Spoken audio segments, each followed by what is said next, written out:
Hello, welcome back. Welcome back. I'm John, old YouTuber.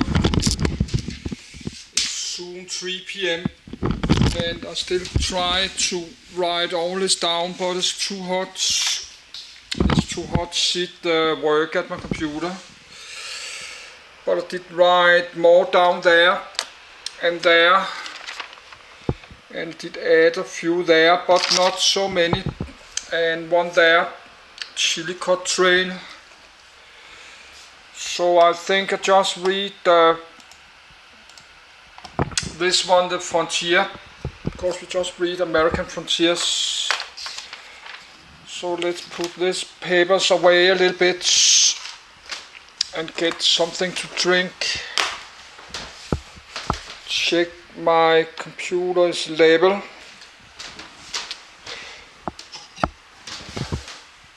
Yes, it's a little bit more hot today than yesterday. That's going to 30 now. It's closer to actually 31. 31. So it have been like 32 or 33. That's the one of the highest temperature, I think, in my apartment. But 31, that's much. In Denmark, in my country, 31 is a lot. So that's a kind of heat wave. But there's heat wave many places in Europe, and in the Middle East 50 Celsius, more than 50 and more than 30 Celsius in the nights. They have heat wave in Spain and stuff.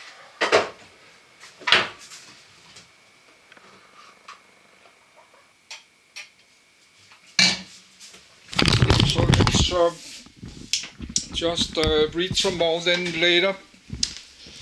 And I'm not sitting well here, my back is hurting. Because gaining a lot of weight. So just copy there and let's read one more. I have to have my doors and windows open because it's 31 degrees in my apartment. But I got my YouTube money today. $350, so I did save like $150 on my bank account to my electricity bill to August. Not next month is July. Next month I have like $30 left of my Danish pension. Because I did pay a technical IT supporter to get out to put my Wi-Fi modem. He did the shit up as a woman. She come and put my new Wi-Fi internet modem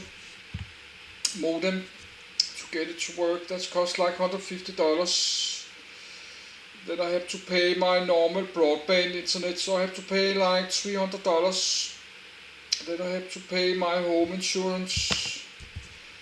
Then I have this 1,100 to my debts. So then there's $30 left, but I got my YouTube money. And I have food and I have money for my bills Friday, so I'm fine for now. I can pay everything I need on Friday. And that's a little bit less, $350. My next YouTube money is already like a little bit less, 350. That's 2,000 Danish kroner. Yes, let's try to read this. Frontier. A restored pioneer house at the National Ranching Heritage Center in Lubbock, Texas, U.S. A frontier is the political and geographical area near or beyond a boundary. A frontier can also be referred to as a front. The term came from French in the 15th century, with the meaning borderland, the region of a country that fronts on another country. See also marches. Unlike a border, a rigid and clear-cut form of state boundary, 1. In the most general sense, a frontier can be fuzzy or diffuse. For example, frontier between the eastern United States and the Old West in the 1800s was an area where European American settlements gradually thinned out and gave way to Native American settlements or uninhabited land. The frontier was not always a single continuous area, as California and various large cities were populated before the land that connected those to the east. Frontiers and borders also imply different geopolitical strategies.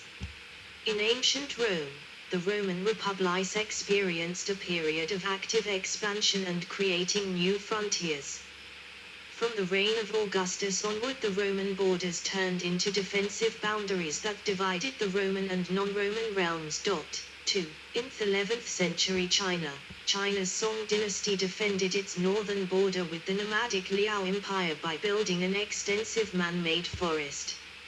Later in the early 12th century, Song dynasty invaded Liao and dismantled the northern forest, converting the former defensive border into an expanding frontier. 3. In modern history, colonialism and imperialism has applied and produced elaborate use and concepts of frontier, especially in the settler colonial states of North America, expressed by the Manifest Destiny and Frontier Thesis. Mobile frontiers was discussed during the Schengen Convention.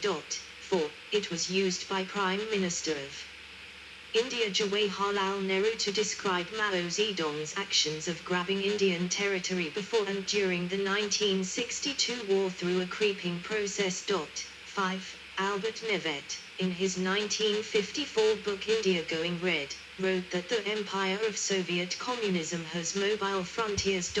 6. Contents: Australia, South America, Argentina, Chile, North America, colonial North America, Canadian frontier, Canadian prairies.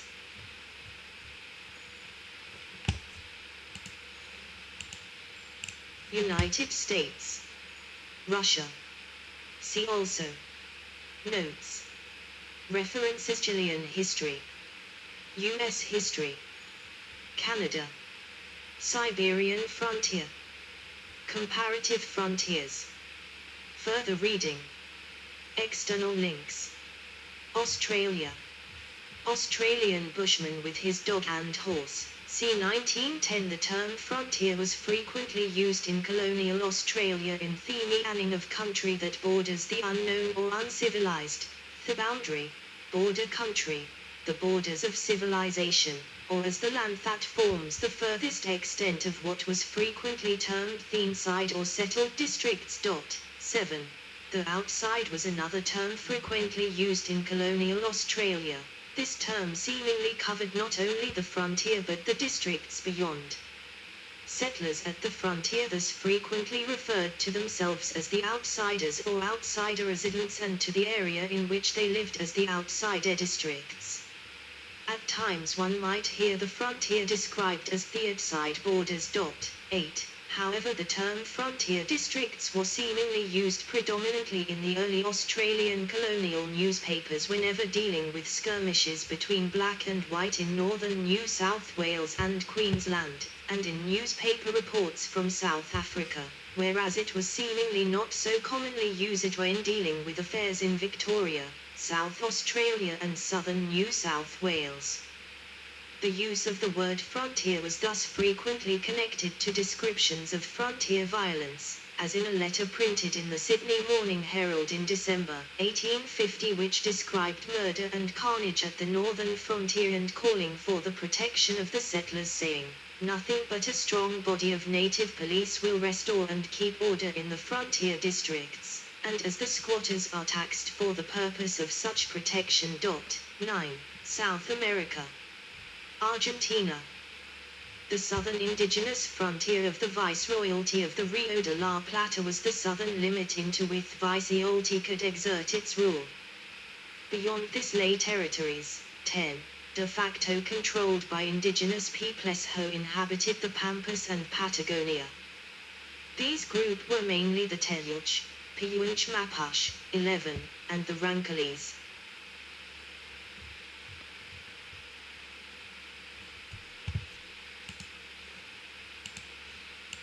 De facto Spanish territories and indigenous territories around 1800.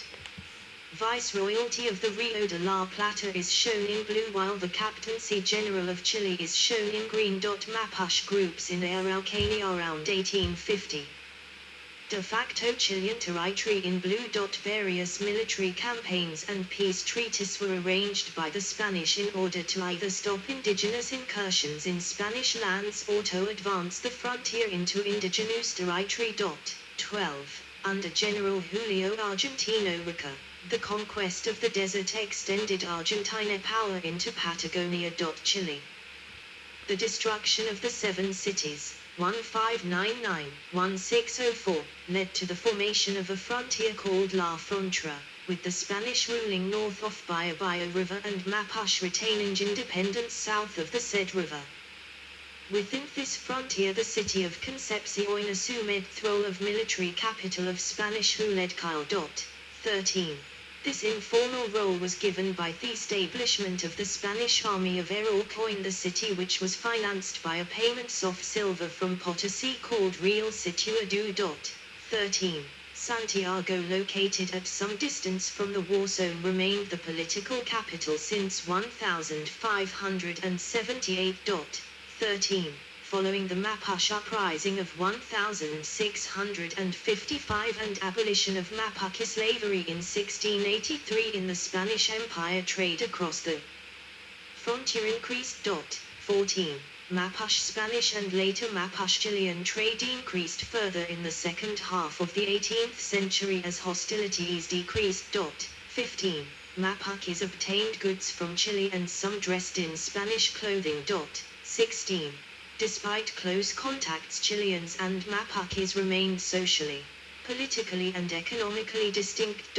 16. Spanish and later Chilean officials with the titles of Comisario de Nations and Capitán de Amigos acted as intermediaries between the Mapuche and colonial and Republican authorities.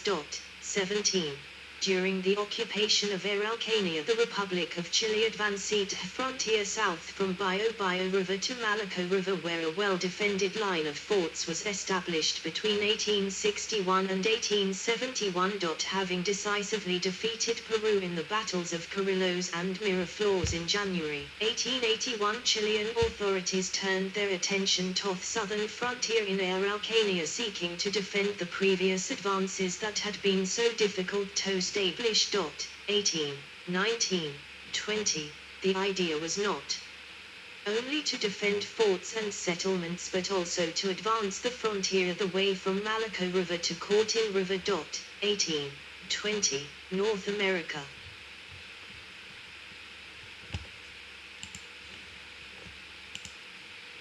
Carlos Morel, Indios Pampas, Sierra Ibarra. Siglo 19. Visible, 25x28 cm lithografia, 21x26 5 cm lithografia sobre papal colonial North America. French-Canadian voyageurs passing a waterfall. The word frontier has often meant a region at the edge of a settled area, especially in North American development. It was a transition zone where explorers, pioneers and settlers were arriving. Frederick Jackson Turner said that the significance of the frontier was that as pioneers moved into the frontier zone they were changed by the encounter. For example, Turner argues in 1893 that in the United States, unlimited free land in this zone was available and thus offered the psychological sense of unlimited opportunity. This, in turn, had many consequences such as optimism, future orientation, shedding the restraints of land scarcity, and the wastage of natural resources. 21. In the earliest days of European settlement of the Atlantic coast, the frontier was any part of the forested interior of the continent lying beyond the fringe of existing settlements along the coast and the great rivers, such as the St. Lawrence, Connecticut, Hudson, Delaware, Susquehanna River and James. English, French, Spanish and Dutch patterns of settlement were quite different. Only a few thousand French citizens migrated to Canada. These Canadians settled in villages along the St. Lawrence River, establishing communities that remained stable for long stretches, rather than leapfrogging west the way the English and later the Americans did. Although French fur traders ranged widely through the Great Lakes and Mississippi River watersheds, including as far as the Rocky Mountains, they did not usually settle down. French settlement in these areas was limited to a few Verismao villages on the lower Mississippi and in the Illinois country. 22. The Dutch set up fur trading posts in the Hudson River Valley, followed by large grants of land to patroons, who brought in tenant farmers that created compact, permanent villages. Dutch efforts at westward expansion were halted by their defeats at the hands of English forces. 23. The English colonies generally pursued a more unified policy of settlement of the New World, including focusing their efforts on cultivating land in the New World. The typical English settlements were quite compact and small, mostly being under 3 square kilometers, 1 square mile. Early frontier areas east of Appalachian Mountains included the Connecticut River Valley. 24. The French and Indian War of the 1760s resulted in a victory for the British, who gained large areas of French colonial territory west of the Appalachians to the Mississippi River in the Treaty of Paris. American settlers began moving across the Appalachians into areas such as the Ohio Country and the New River Valley both before and after the American Revolution. 24. Most of the frontier movement was east to west, but there were other directions as well. The frontier in New England lay to the north, in Nevada to the east, in Florida to the south. Throughout American history, the expansion of settlement was largely from the east to the west, and thus the frontier is often identified with the west. On the Pacific coast, settlement moved eastward. 24. Canadian frontier.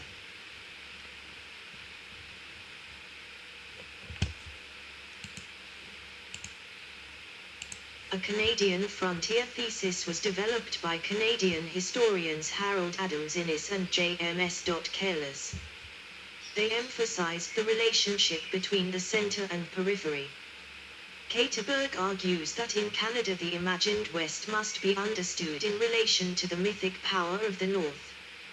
Caterberg 2003. This is reflected in Canadian literature with the phrase garrison mentality.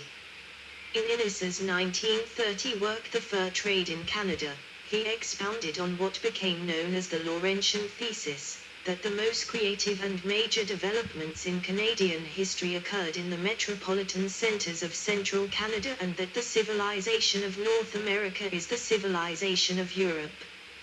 Innes considered place as critical in the development of the Canadian West and wrote of the importance of metropolitan areas settlements and indigenous people in the creation of markets. Turner and Innes continue to exert influence over the historiography of the American and Canadian Wests. The Quebec frontier showed little of the individualism or democracy that Turner ascribed to the American zone to the south. The Nova Scotia and Ontario frontiers were rather more democratic than the rest of Canada, but whether that was caused by the need to be self-reliant at the frontier itself, or the presence of large numbers of American immigrants I debated. Swiss immigrants camped on the shores of Lake Winnipeg in the autumn of 1821. The Canadian political thinker Charles Blattberg has argued that such events ought to be seen as part of a process in which Canadians advanced a border as distinct from a frontier from east to west. According to Blattberg, a border assumes a significantly sharper contrast between the civilized and the uncivilized since, unlike a frontier process, the civilizing force is not supposed to be shaped by that which it is civilizing. Blattberg criticizes both the frontier and border civilizing processes. Canadian prairies. The pattern of settlement of the Canadian prairies began in 1896 when the American prairie states had already achieved statehood. Like their American counterparts, The prairie provinces supported populist and democratic movements in the early 20th century. 25. United States. The first Fort Laramie as it looked prior to 1840. Painting from memory by Alfred Jacob Miller following the victory of the United States in the American Revolutionary War and the signing Treaty of Paris in 1783. The United